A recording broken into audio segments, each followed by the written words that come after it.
নির্ভর করে তাদের ছাত্রদের উপর। শিক্ষার্থী মানে জাতির সম্ভাবনা। তারাই ভবিষ্যতে ডাক্তার, ইঞ্জিনিয়ার, শিক্ষক সবকিছুই হতে পারে। কিন্তু অত্যন্ত দুঃখের সহিত আজ বলতে হচ্ছে আমাকে, আর ছাত্র সমাজ নানা সমস্যায় জর্জরিত। আর তার ফলে দেখা দিচ্ছে এক গভীর অধঃপতন। প্রথমেই আমি শিক্ষার প্রতি আগ্রহ হ্রাস প্রসঙ্গে বলতে চাই।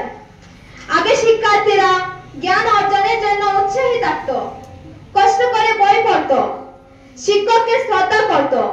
আর এখন শিক্ষার্থীরা পড়াশোনার চেয়ে মোবাইল, গেম, ফেসবুক, ইনস্টাগ্রাম এসব কিছুতে বেশি আসক্ত থাকে। বই পড়ার আগ্রহ কমে যাচ্ছে। পরীক্ষায় পাশ করার জন্য শুধু বই পড়ে, জ্ঞান অর্জনের জন্য নয়। নৈতিক অবক্ষয় ছাত্র সমাজে অত্যন্ত উদ্বেগজনকভাবে ছড়িয়ে পড়েছে। মিথ্যে বলা, চুরি করা ইত্যাদি ইত্যাদি এসব এখন সাধারণ বিষয় হয়ে দাঁড়িয়েছে। Thank you.